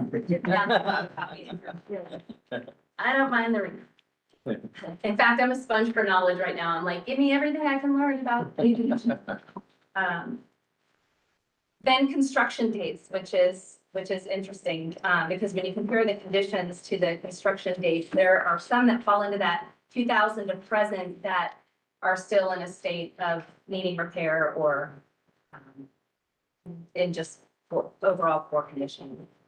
But there aren't a lot of hangars being built as of recent, and talk a little bit more about that as well. So this is, I'm sorry for this is kind of where the dry information comes in, but Diane did ask me to kind of summarize what the GDOT study had included. So while these are not necessarily current, they are relevant. Demand for hangar storage is on the rise, and it's being driven by the increasing cost to maintain and operate, and the fact that there are more aircraft floating around the airports in general than even there was a couple of years ago. There are 1,405 total additional spaces needed to address the unmet demand. And that's in alone. Well, all of these are Georgia, obviously. 450, I would go ahead and tack on probably another 100 million to build new hangars to address that gap. 11.8 million, again, tack on a couple million to replace the airport owned hangars that are in failed condition. And that bullet actually coincides with 2 bullets down from that. Many Georgia airports are facing a lack of hangar space and just aging strength in general. It's interesting, we've got a potential client who they have 2 hangars on 1 ground lease. They have totally renovated the new one to the tune of several $1,000,000. The other one is in bad shape, but it's being leased by a government entity, and they want to bifurcate the ground lease so that so it makes sense for them to make, the investment or decide what they want to do with the other one. But it's interesting, they are side by side, and one is in terrible shape and one is a multi-million-dollar beautiful hangar. So we're working on that one, but statewide existing hangar structures average 30 years in age. That's pretty old. What was the one we saw yesterday? 90s, leaky roof, needs, yeah. Yeah. What do you suppose that? What's that? Well, yeah, Yeah. that's an old one. World War II. Yeah. Was it? Yeah. It's a classic. At 1,405, is that total additional space? Yes, sir. And they can't each be fixed to build a whole, what's that? You're referring to Sky Harbor, they're only gonna build 9, I think. Not only, Yeah. They're all corporate hangars. They did talk last night about building some teen hangars. That's in the master plan, but I think they're a few years out. Cost of construction labor materials, this is no surprise to anyone. I would say even that quote of 101 per square foot in 2023 is grossly underpriced. We were with a concrete company a couple months ago, and they were talking about how their prices in the last year have gone up 40%. Oh, my So goodness. that's, yeah. But you need concrete to build things. Yeah, exactly, right? Yeah.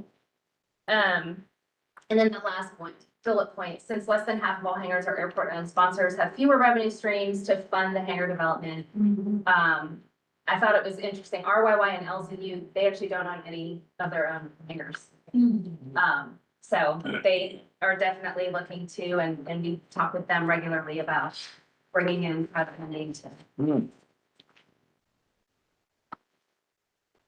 All right, then. One of these we already covered. So statewide stats, 5,600 total base general aviation aircraft in the state of Georgia, 1,298 total hangars. That number probably hasn't changed unless some have become dilapidated. Little over 4,800 parking spaces, so tie downs, 85% base aircraft stored in a hangar, and then, like I said, the 1,405 hangar parking spaces still needed to accommodate the aircraft. All right. We actually have a wait list for tie downs at my airport. Yeah, we do too. Oh, tie downs, you talking tie downs, oh my, wow. Yeah. Yeah. Huh. I would say that there's a wait list of every airport, Yeah. every airport. Is that Falcon, where are you at? Falcon. Oh, our Falcon, that's right. Lived in Fayette County for 20 years. So, are you all familiar with how they define the wait list as entries? So I didn't come up with this term, it's what was listed in GDOT, but anytime there is someone who expresses interest and goes on the wait list, it's considered an entry. So there's, almost 2,400 entries statewide. 8% of airports charge a fee to be on the wait list. 22% have a formal hangar wait list policy. Some airports outsource the management of their wait list. They manage it very differently across the board. In fact, we assist one of our client airports with the management thereof. So we work side by side with the airport manager to make the phone calls and try to generate interest for that airport. So the challenge with with wait lists, I kind of made a note here, is are they current, are they verified, right? Because you have aircraft owners who are just calling around and realizing everyone's on a wait list. So they throw their name on a lot of different airports wait list and, you know, there's no real way to tell if those folks are still waiting or if they've landed a spot elsewhere. So those numbers are subject to change. Was that a to your situation, huh? Well, when GDOT was working on this, Davin, had an intern and went through all of this and called every single one of these folks that run away. And it really brought it down a good bit, because they were old. They Yeah. were not in the market anymore. Right. Yeah, maybe they sold their aircraft because they couldn't find a Right, spot, right? right, yeah, yeah. It's frustrating. This is your list now, lengthwise. And you got Yes. this list here. Uh-huh, which there's a bullet point in a couple of slides. So the airport funding mechanisms, I'm preaching to the choir here, you all know where you're getting your financing from. That last bullet point there is really kind of to be determined in the state of Georgia, because there are no formal loan and grant programs around hangars specifically. There are some banks, if people ask you about obtaining financing for building hangars, there are some banks that have appetites for it. In fact, I was with one earlier today. So that's always promising. Mhm. Yep. And then, oh, again, I made a note of this because it was mentioned in GDOT. I didn't know that, only certain airports qualify for funding resources, where they have the categories of the airports. NPIAS guidelines. I was not familiar with that. But I think there are 8, there's either 8 or 12 in the state of Georgia who don't qualify for any. Yeah, you have to have so many airplanes on your airport and other things, but I mean, to meet the NIPI's requirements, I think. Yeah. You know better than me. I think that, yeah, like there was a airport that was gonna, was it, Jekyll Island, they didn't meet the requirements of even having there was the minimum amount of airplanes on the airport, so they're gonna shut it down. But then I think they marketed it and got, Oh, wow. yeah. And then hangar rental rates in Georgia, there's always an asterisk by this because, obviously square footage drives the value of and costs associated with hangar rental rates. And, the study did not include square footage. So it can be argued whether or not these figures are credible. And we get a lot of business at Block Royalty Group for that reason. Because this is, again, a roadmap. But then they want to know at the granular level, okay, compared to other like hangars in the market with similar services, et cetera, what should we be charging for hangars? So the next slide is just, this is not GDOT study related. This is Block Realty Group observations over the course of time. It goes without saying that demand exceeds the availability. And I talked ad nauseum about that. And it's getting worse. And our joke in the office is nothing moves quickly in aviation except for the aircraft. And that includes the development and the processes involved, all of that. So, definitely something to be aware of. Local government and community support of airports vary drastically. I made a note here, just economic development ignorance. Like there's a lot of education of the community that can be done, and you guys are doing a great job with that community outreach to help the community understand the value that the airport plays, that the role. Yeah, we've got still more work to do on that. Right. Mhm. Yes, and you're not alone in that, but we go to some meetings where you've got a full conference room of people from the community and the commissioners and the airport authority. It's really refreshing to see. Ground lease and market rents are very drastically across the state and are grossly underpriced. I missed a bullet point there of developable land. We already kind of alluded to that, but you've got 300 acres here. We work with some airports saying 900 acres, right? And so that's a lot of opportunity to help them build out, MROs or expand their cargo services, whatever the case may be. They have such a big tractor. So Albany has They 980 acres, if I'm not mistaken. They're just historical accident, or how did they get that much land? They've got an 85-acre grad site within the fences of Okay. their airport too. They've got a little bit of wetlands, they've got the grad site, they've got some property that's just down the road from the airport. So it's big and it's flat. So I don't know how they got it, but they got When it. I was with Floyd County, we had 1,300 acres. And I was able to pretty much fence the whole property. But it was an old World War II naval training base. And I guess back then they just bought all that land and then turned it over to the county for, I can't remember how much it was next to nothing, way back then. So they had actually, purchased that land. Yeah. I don't know Albany's story. And then Paulding County has a bunch of land too. I want to say they're in the 800 acre. Yeah. But that was, you might know this story Yes. about the Fulton County acquisition of that property because they were going to make it like the second. Oh, Right, there we go, Matt. Airport. Yeah. It's, my house that I have in Floyd County it's only probably 30 minutes away from Paulding County. But I remember when they were building it, Blake would say, they're gonna be blasting this mountain off, and I'd race down there to watch them blow up things, and it was cool, but yeah, it was, and Fulton County had like a second airport, Right. and that got all mixed up with this one, and that whole town got Yeah, crazy. the 10-year lawsuit, right? Yeah, Or whatever it was. yeah. Well, I'll go back to this and it just kind of speaks to what we were already talking about, is just the market rent, the ground lease rates are low across the state of Georgia. And even when we conduct these market rent analyses, we go back and we make the suggestions and then the airport implements the new rate change.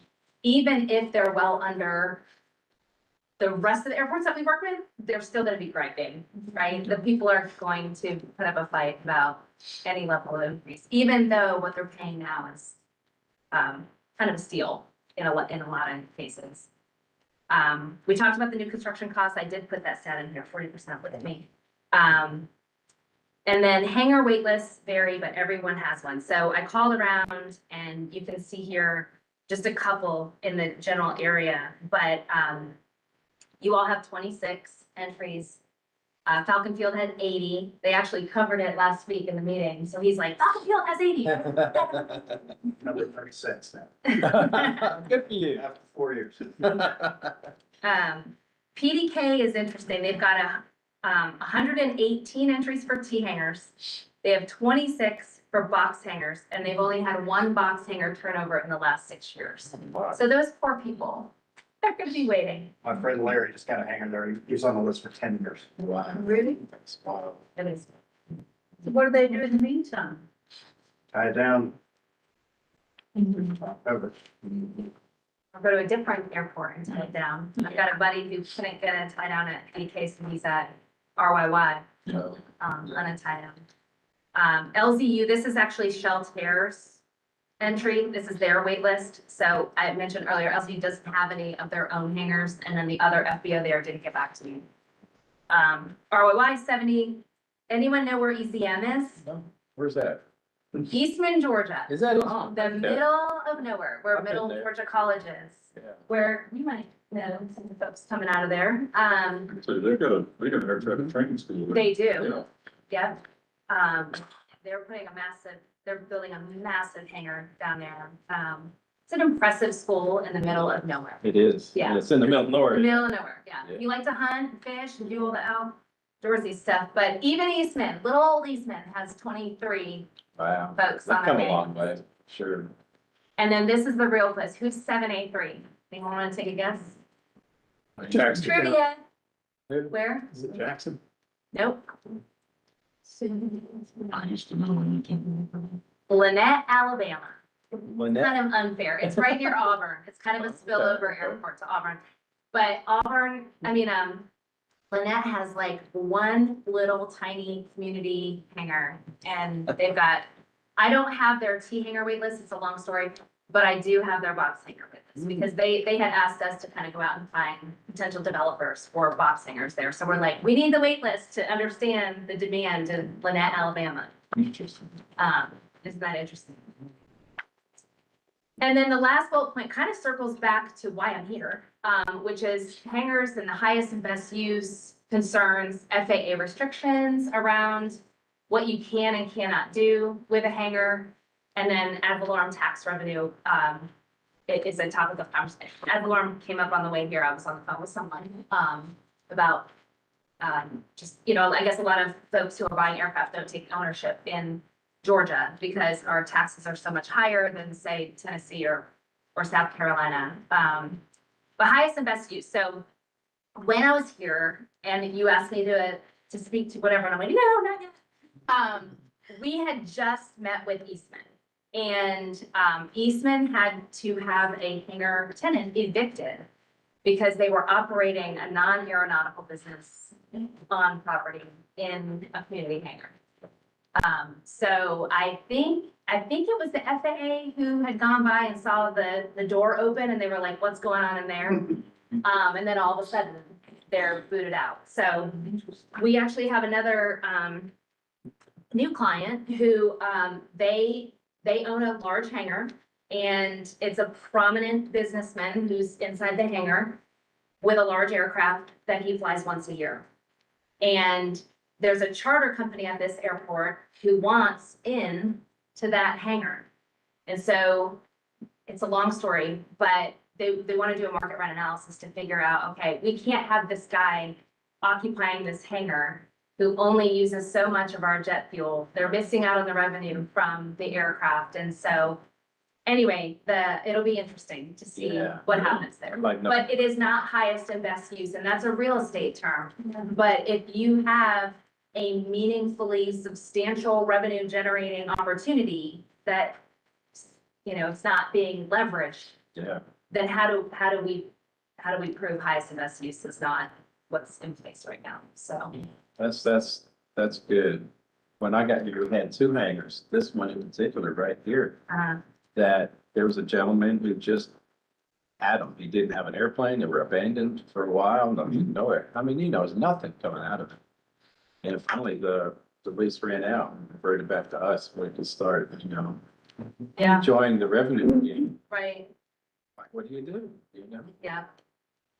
This is not your garage. Oh, and then, this has been a while. I saw a boat going in there. Oh dear. And I'm thinking, all right, it was late. Yeah, enough's enough. Yeah, so they were gonna store a boat in there. I was like, no. With the dogs. The dogs, yeah. Some of all. So if somebody's got a lease, how do you deal with the highest and best use? If you can't break the lease, or you have to wait till the lease ends? No, you can work it. If they're not going by what the lease is, and the Right. lease really has to be a Right. proper It lease. needs to be tight. Yeah, real tight. Yeah, which ours is, and Davin's he's a bear, he'll jump on you if it's not right. But, we make sure, and sometimes, we're not here, we can't see all of it. But Right. our folks, our line guys and operations, they'll come to us and say, hey, we saw this. Some airports track how often planes fly. Yeah, that's a good Tail thing. numbers and stuff, and if you don't fly at a certain amount of time, Yeah, like the guy that flies once a year. yeah, Yeah. In a big corporate jet. yeah, The city. yeah. I know. No, that's all good stuff. Exactly. There are ways to track the tail numbers. Yeah, okay. Let's grab that. That's good. Yes. Yeah, all that's important. And I think the topic of conversation that day was, is there a non-airworthy aircraft currently in work? We probably have several actually. Yeah. Yeah, in the past, it's always been, well, if you have something aviation related, you're okay. Right, But now it's like, okay, you got aviation related, but it's not bringing us anything. Right. So, yeah, and I have dealt with a few of those. some airports request receipts of parts that you've ordered. Oh, that's good. To show you're working on it. Oh, that's really good, yeah. In That's that smart. 23 report, one of the references they cited was the MA policy on unauthorized non-aeronautical, and I just wanted to ask you about that, and how do they define it? You know, what's non-aeronautical beyond the obvious? So in Eastman, let me have this thought before I forget, because my ADD brain will go. So Eastman, they were saying it was, the tenants were saying it was technically aeronautical because it was like a paint shop for aircraft, something along those lines. Aircraft But it's, We're painting aircraft parts. painting aircraft parts. Either way, their argument was it is aviation related. But it wasn't under the FAA standards, so they had to go. So then the issue of inspections comes in. Correct. How do you inspect, or how do you keep tabs on, other than these things? Because I I haven't- haven't, if I inspect, and you don't get, they don't go and inspect the hangars. We can if we want to. It's in the lease where we can inspect Yeah, anytime. Right. And you know, I haven't done it here, Fort County. I had to, and I told them be there on Saturday because I'm gonna be there. And I went to all in. And, they own blocks and I cut them off and I said, you gotta replace your block. But, yeah, we had some issues there. Do they get a annual fire inspection in the hangars? No, but that's a good way to, you know, have an excuse to go in and inspect their hangars and say, we're gonna do annual fire inspections, you know? They should. Yeah. You check fire extinguishers and if you got fire Yeah. suppression, they'll check the system as well. Well, we do that, you know, in the bigger hangars. We do that, but that's a good idea to do every year and it gives an excuse. It's not like, you know, we want to see what you got in there, you know, we're gonna come in and do a fire inspection. And that way, yeah. So they inspect my T hammer How often? once a year. Once a year? And they call it fire extinguisher. inspection. Yeah, exactly. Yeah, I think that's a great idea. But they let us know when bids. Right. Yeah, exactly. We give a week notice, because then they might not have time to do that code. That's right, whatever. exactly. Boring. That's true. How much of a heads up do y'all get? Oh, we. Okay, Yeah, that's good. Jim's a hoarder, so he's like, kidding. We did have one that had boxes and a drum set and all sorts of stuff back there and we told him we gotta go. He did. He got it all out and left, you know.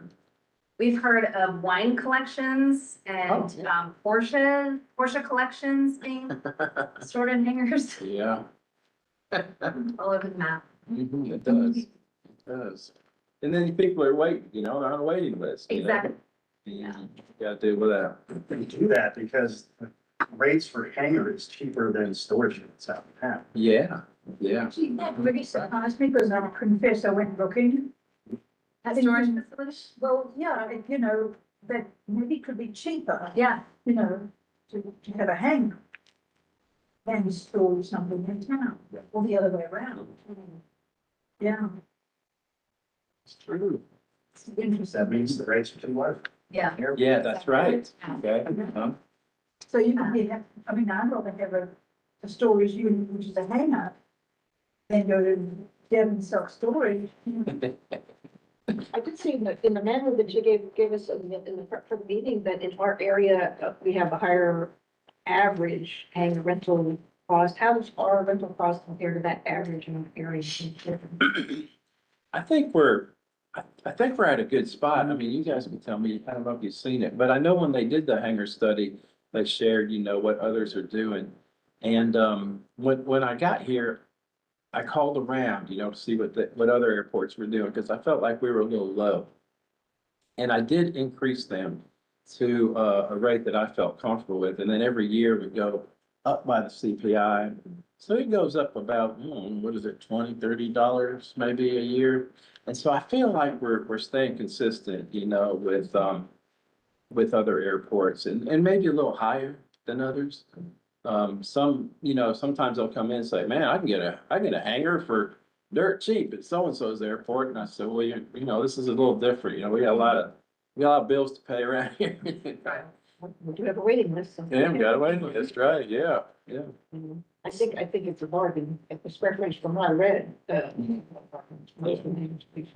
It's true, yeah. So it's our understanding that not every airport participated in the GDOT study, so the numbers are a little bit skewed, but, you all were at the GAA event a couple months ago. So there was you remember the legislator speaking, and he's like, please increase your rates.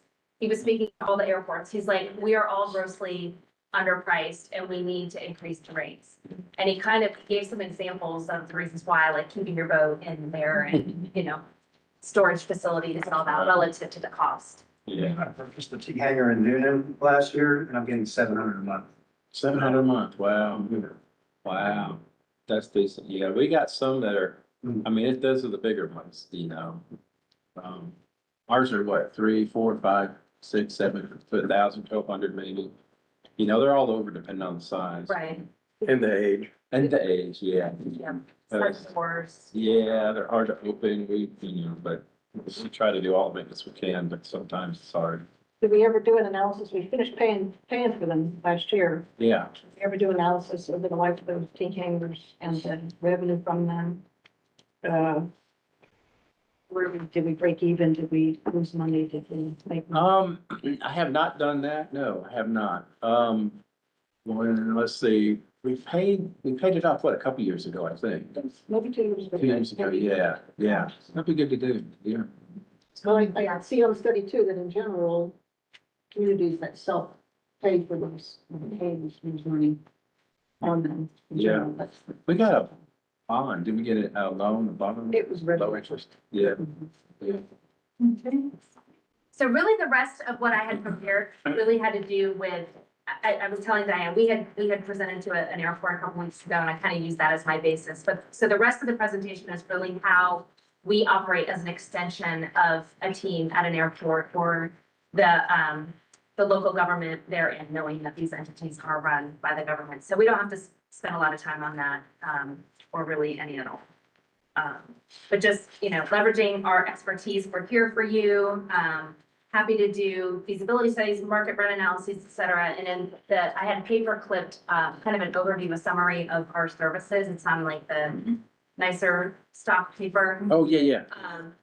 Yeah, so people think of aviation real estate, they're like, oh, you just sell hangars. And we're like, yeah, we do, but we do a lot of other stuff too. That's So- good to know. Well, it could be very useful when to have proposals down the road. Yeah. We, when they build the new tower, they're gonna tear down the old one. We wanna build a hangar there. Okay, right up here. Yeah, well, where the Yeah. old tower is, yeah. Yeah. We would like to do that. Don't know how high I can go with it because, we Right. can't keep towers vision, but it's gonna be a tall tower, but I'd like to put a restaurant on top of that. I mean, Great. second story, yeah. But that's just something we have to see, if we can do it. Yeah. But that'd be nice to get you guys involved in that too. Any other questions or comments for Holly, Jim? Any other objections? Did I not summarize? I plagiarized. I just So, Really, really interesting. oh, yeah, But thanks for having And I us. really want to thank both of you. Yes. yeah, thank you. I think it's long overdue actually, and we have some new ideas and we've changed like this in town meetings, and so I just want to thank both of you for coming. Of course. And anytime we want to come again. Jim probably won't, Jim and I kind of divide the state, so Yeah. we split up our airports so that we don't have to just do every single thing, so I'm kind of, y'all are my baby. Appreciate it. Airport's gonna be used throughout. Yeah. That's good. Yeah. Well, thank you so much. Let's give welcome. her a round. We could talk hangers all day long. No, I know it. Nerd out. Favorite subject. Oh, and I've got something for you. Yes, I'll get it before you head out. Yeah. Is it a check? Thank you for staying with us, and we'll see you again. Anytime we're coming for the meetings. Something I want to add on, don't remember in the community, just something Dollar, especially this past football season, and just bring like you guys, a huge loss of revenue, but I feel like we have performed in the last season. Urban Texas State, we have over 70 aircraft. Yeah. That has zero to do with aircraft. We were sitting there, popped up, ready for the airplane. And I know I'm not putting it all to you, studies, we got data, there was, plans for, parking lot and possible either on the south side. Yeah. They've got, and someone ballpark over, I mean, for 70, and most of them were debts, we're still allowing, all hybrid and proper traffic in the grass. So this is all jet traffic. So that's an extra 700,000, $100,000. You know, way more than that, but it's $1 million, because that's not fair. So just something to like, I just further, I know that Mike knows that this, you know, is an issue. And also we are trying to work with Augusta Airport to make their better process.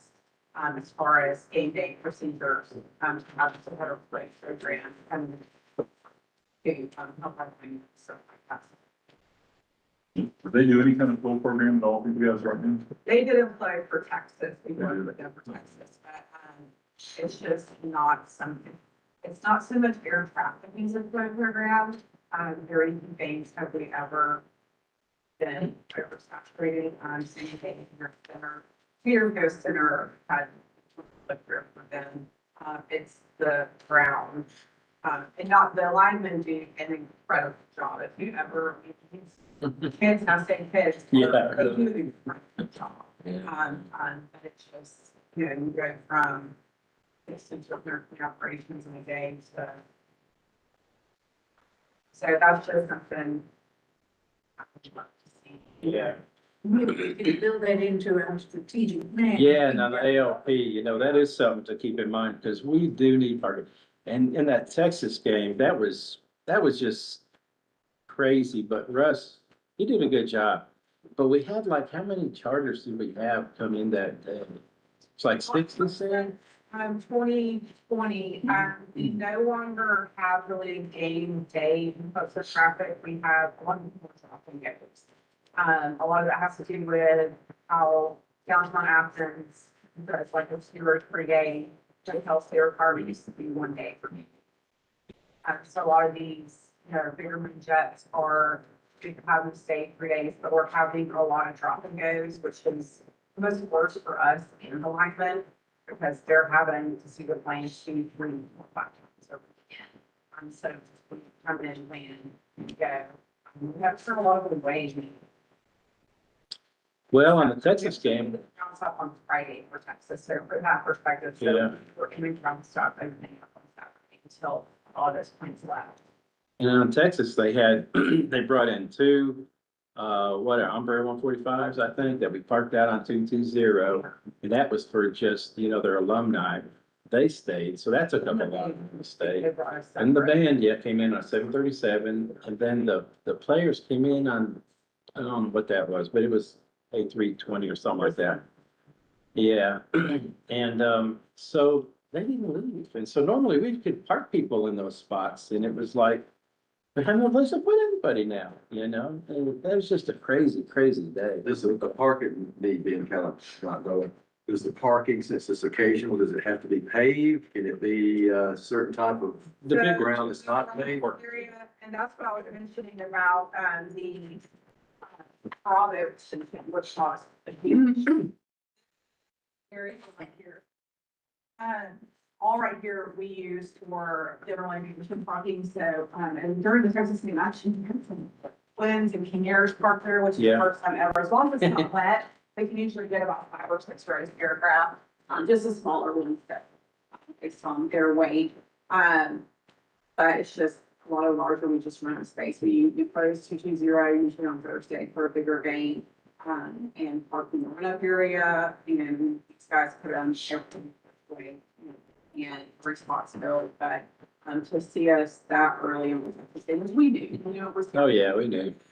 but it's just, it's unfortunate. And we need to ramp things, fuel, all that stuff. For the drop and goes, I feel like we're losing so much money in Yeah. grant fees. Yeah, Which I was told that our rate fees were extremely, we I don't know. have the game day. yeah. Special event That's what fee, the, Augusta guy said. Yeah. Yeah, the yeah, Special event fee. yeah. And he's even low, he said, but he's gonna go up. But yeah, we heard from pilots that said you're low. Yeah. No, So Augusta's where people be talking. yeah, I'm goodness. So they had some great insight, and I think Yeah. we are actually kind of like working with them a little bit, for us to offer some of our alignment Yeah, one of them's going. for, Augusta week, which was Yeah. great, to get those kids like even more experience. And so when you break that generation, I just have to feedback on that. My daughter's boyfriend is actually one of the linemen, and he's from high school and has zero clue what he wants to do. Now he's fascinated by aviation. So it's just super exciting for me because I'm assuming you have to talk about aviation day and night. So like, I'm super happy that, we're getting this younger generation into, just the aviation field period. So he's actually going to Augusta.